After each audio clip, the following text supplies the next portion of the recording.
Middle education के एक धमाकेदार वीडियो में आपका स्वागत है। फाइनली स्टूडेंट्स, आप लोग का बैक टू बैक यही मैसेज था कि सर सबसे पहले हमें क्वेश्चन आंसर प्रोवाइड करा दीजिए। एंड फाइनली आज मैंने अभी तक वीडियो अपलोड नहीं किया था। इसका सिंपल सा रीजन ये था कि क्वेश्चन आंसर को हमने लिखा नहीं था कि कौन कौन से क्वेश्चन आंसर एग्जाम में आ रहे हैं। एंड जैसे कि आपको पता है कि ढूंढ ढूंढ के लिखने में समय तो लगता है, लेकिन फाइनली अब हमारे सारे क्वेश्चन आंसर यहाँ पर लिख लिए गए हैं कि कौन कौन से एग्जाम्स में आ रहे हैं। अब देखिए स्टूडेंट, सबसे पहले जैसे कि आपको पता है ना कि आपका पेपर जो होता है वो 4 सेक्शन में होता है। Section number A, section number B, C and D. Section number A में सिंपल सा आपको पैसेज नोट वगैरह देगा, वो आप कर जाओगे। सेक्शन नंबर बी में वही आपको एप्लीकेशन लेटर ये सब मिलता है। इन सब की तैयारी हो चुकी है, बस अपलोड होना बाकी है। सेक्शन नंबर सी वही grammatical portion, A N D का यूज कहाँ करना है, इफ अनलेस का यूज, ठीक है, टी डबल ओ और टू का यूज, कुछ इस प्रकार से क्वेश्चंस वो मैं भी सिलेक्ट कर लिया हूं। नेक्स्ट आपका आता है सेक्शन नंबर डी, जिसमें क्वेश्चन आंसर और कुछ एक्सट्रैक्ट एंड पोर्स से आपको पैसेज वगैरह देखने को मिलेगा। तो इस वीडियो में हम कवर करेंगे आपका क्वेश्चन नंबर 11 नंबर कहता है कि answer the following questions in about 30 words. मतलब इस वीडियो को आप देखते हैं तो 12 नंबर कहां से प्रिपेयर होगा। मैं प्रयास करूंगा कि जो हिंदी में लिखा है उसका इंग्लिश अनुवाद ही बताऊं ताकि अंग्रेजी में तुमको समझ में आए। और आंसर तो लिख करके मैं नहीं लाया हूं, आंसर आप सबके पास होगा ही, लेकिन मेरी कोशिश ये रहेगी कि हर एक चीज को मैं हिंदी में भी डिफाइन करूं, मतलब हिंदी से इंग्लिश में बताऊंगा। तो हिंदी मीडियम के बच्चों के लिए काफी आसान हो जाएगा समझने के लिए, और जो अगर आप इंग्लिश मीडियम हैं तो आपको कोई दिक्कत होगा ही नहीं। चलो, तो सबसे पहले शॉर्ट आंसर, जो छोटे छोटे आंसर्स पूछेंगे, ये फर्स्ट फ्लाइट के पोर्स वाले सेक्शन से, ध्यान सुन लो। ये पोएटिस नहीं है, पोर्स से है। पोर्स से जितने भी क्वेश्चंस बन सकते हैं आपके सामने मैं प्रेजेंट करने जा रहा हूं। पहला नंबर कह रहा है what did Lencho hope for. इसका मतलब होता है कि लेंचो किस बात की आशा कर रहा था। तो लेंचो को था कि उसकी जो खेत थी वहां पर बारिश हो जाए, इसकी आशा कर रहा था। तो बस सिंपल सा आपको ये लिखना है कि लेंचो खेत में बारिश की आशा कर रहा था, बस इतना लिख के कंप्लीट करना है। नेक्स्ट कह रहा है हमारा question number 2, what happened to Lencho's field after the rain. इसका मतलब होगा कि बारिश के बाद लेंचो के खेत का क्या हाल हुआ था।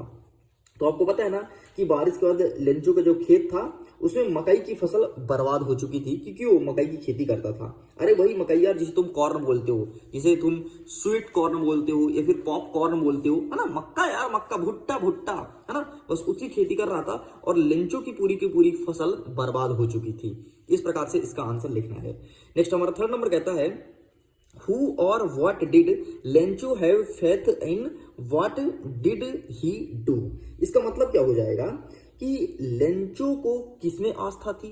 ठीक है, ये जो लिखा है ना, who और what did Lencho have faith in, मतलब लेंचो को किसमें आस्था थी और उसने क्या किया। What did he do, मतलब उसने क्या किया। तो लेंचो को ईश्वर पर बड़ी गहरी आस्था थी, वो भगवान पर बहुत विश्वास करता था और उसने क्या सोचा कि भगवान को एक पत्र लिखते हैं।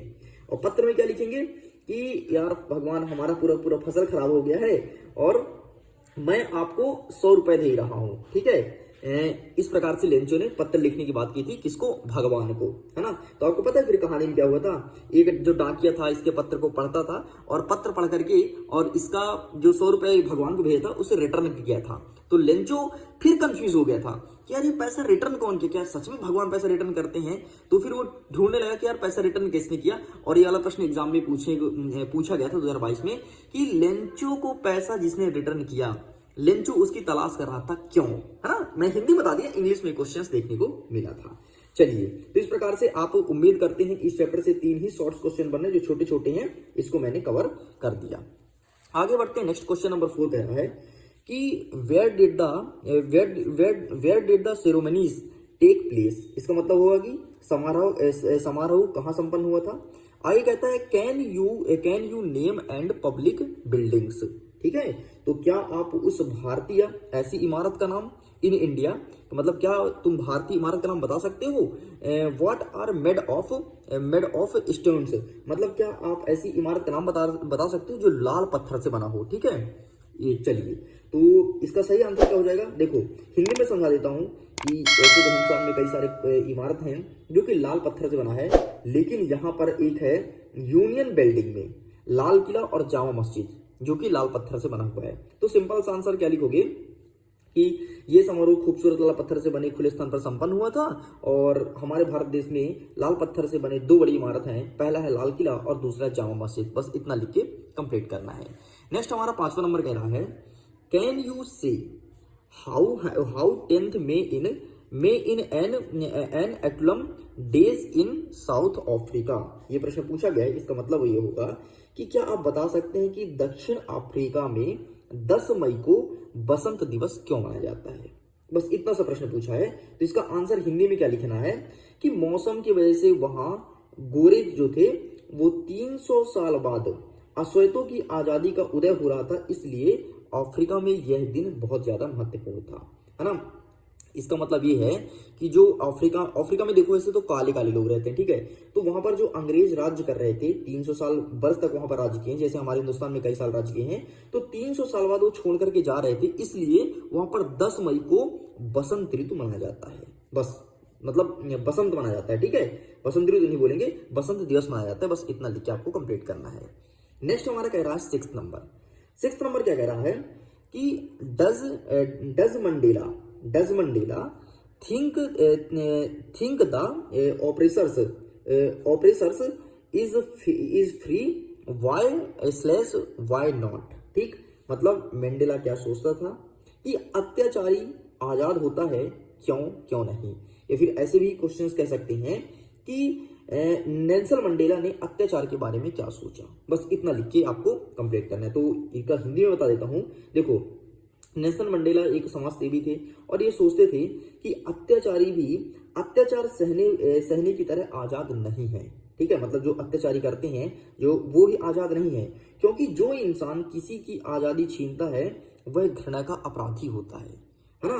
और आगे लिखना है कि वह पूर्व ग्रह तथा संकीर्णता की बेड़ियों में कैद है। मतलब पूर्व ग्रह मतलब जो पुरानी बातें चली आ रही है उसमें कैद हैं। बस इतना आपको लिख के कंप्लीट करना है। चलिए, तो इस प्रकार से हमारा ये भी कंप्लीट होता है। मैं उम्मीद करता हूं आपको बढ़िया समझ में आ रहा होगा प्रश्न हिंदी में। बाकी यार हिंदी में समझा रहा हूँ, हिंदी में उत्तर बता रहा हूँ। अब तुम इंग्लिश में एक बार पढ़ लेना, तुम्हारा अच्छा नंबर आएगा, टेंशन मत लो। और तुमको समझ आए इसलिए मैं इसे हिंदी में ट्रांसलेट करके बोल रहा हूँ। नेक्स्ट हमारा 7th नंबर कहता है, Why was the young seagulls afraid to fly। मतलब इसका सही हिंदी अनुवाद होगा कि छोटा सीगल जो था उड़ने से क्यों डरता था। तो भाई वेरी सिंपल, जो छोटा सीगल था वो कभी उड़ान नहीं भरा है, इसलिए वह उड़ान भरने से हिचकिचाता था और यह उसकी पहली उड़ान थी। मतलब फर्स्ट बार वो उड़ने का कोशिश कर रहा था। कौन? सीगल। ठीक, तो इस प्रकार से भाई साहब आपके ये सारे क्वेश्चंस कंप्लीट होते हैं। यहाँ अभी तक मैं अध्याय नंबर 3 तक कंप्लीट कर दिया हूँ। अध्याय नंबर 4 से कोई खास क्वेश्चन देखने को मिलेगा नहीं, इसलिए हम सीधे जंप करते हैं अपने अध्याय नंबर 5 की तरफ। हमारा अध्याय नंबर 5 का क्वेश्चन कह रहा है, what is the baker called in Goa, what did the bakers wear in the Portugal days. इसका हिंदी अनुवाद होगा कि बेकर को गोवा में क्या कहा जाता था, बेकर पुर्तगाल के दिन में क्या पहनते थे। तो बेकर को गोवा में पैडर कहा जाता है, तो the baker is called pader in Goa, ये लिखोगे। फिर कहता है कि बेकर को क्या कहा जाता था ना, यही प्रश्न बोला गया है, तो इसका आंसर लिखेंगे नहीं, हाँ, बेकर उन दिनों क्या पहनते थे, बियर वेयर लिखा है कि उन दिनों क्या पहनते थे।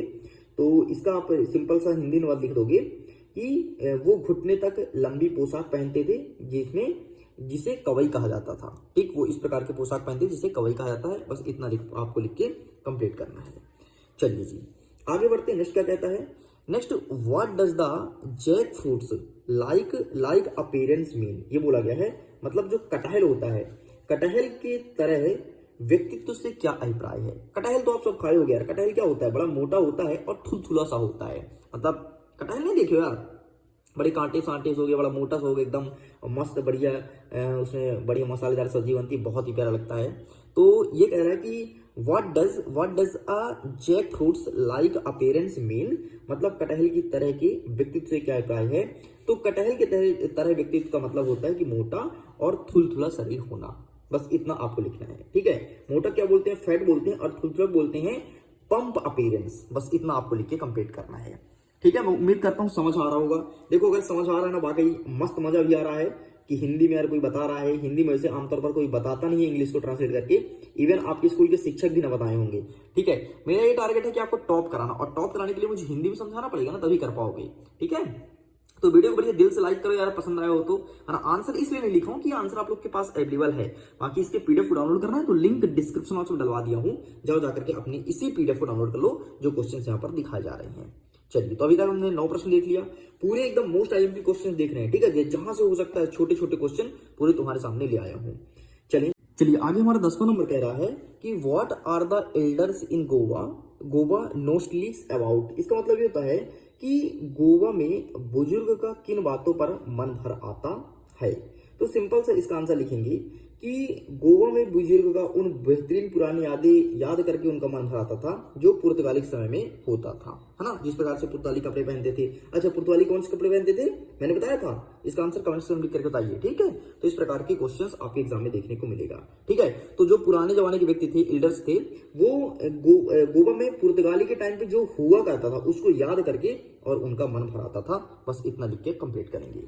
नेक्स्ट कहता है 11वां नंबर, व्हाट इज कुर्ग। ठीक, मतलब कुर्ग कहाँ है ये पूछा है।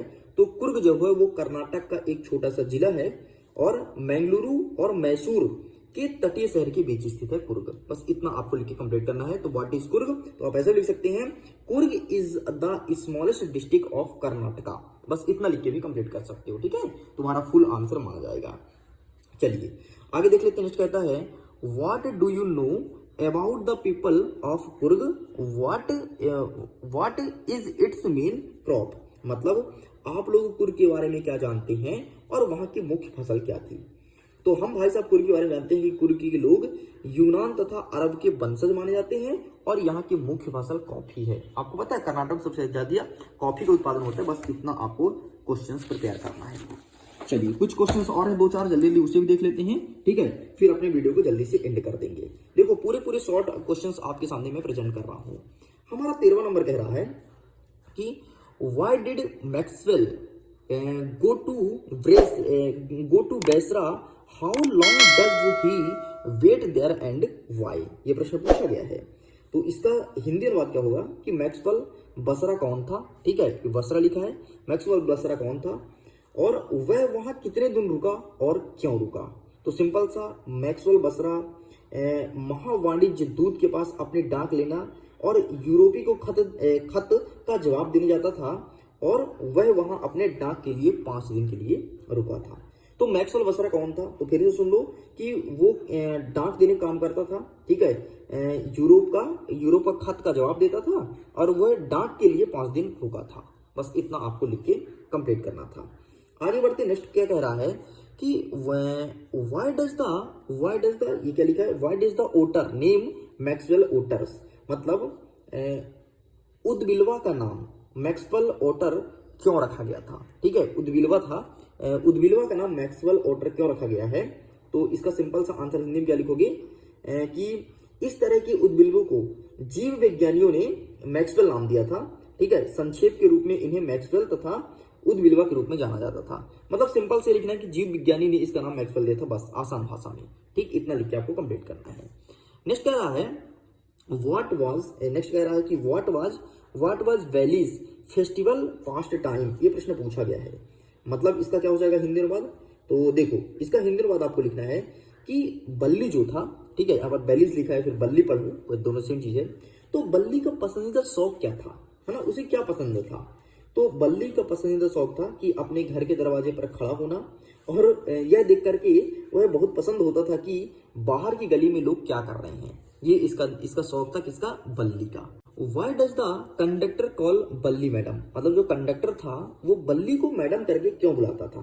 तो सिंपल सा, कंडक्टर बल्ली को मैडम बुलाता था क्योंकि वह एक परिपक्व महिला की तरह व्यवहार करती थी। कौन, बल्ली करती थी। और उसने कंडक्टर के सब प्रश्न का पूर्ण रूप से विश्वास का जवाब देती थी, इसलिए वह कंडक्टर उसे मैडम करके बुलाता था और कंडक्टर को ये सब बातों से काफी मजा आता था। बस इतना आपको क्वेश्चंस प्रिपेयर करना है। आपके शॉर्ट आंसर में इतने ही क्वेश्चंस पूछेंगे जो कि फर्स्ट एंड फ्लाइट से रहेगा। ठीक है, ये पूरा कोर्स सेक्शन का क्वेश्चंस कंप्लीट होते हैं। बस इतने क्वेश्चंस आप प्रिपेयर कर लो, डेफिनेटली एग्जाम में टॉप करोगे। ठीक है, तो ये तो अभी आपका पोर सेक्शन कंप्लीट हुआ। अभी धीरे धीरे आपका पोएट्री बाकी है, फिर आपका एक और है ना फुटप्रिंट विथ आउटफिट ऐसे कुछ करके चैप्टर से वहां से क्वेश्चंस बाकी है, तो सब कवर करा दूंगा, टेंशन की कोई बात नहीं है। तो अभी तक समझिए कि हमने क्वेश्चन नंबर 11 में जितने भी क्वेश्चंस आएंगे सबको हमने अच्छे से कवर कर लिया।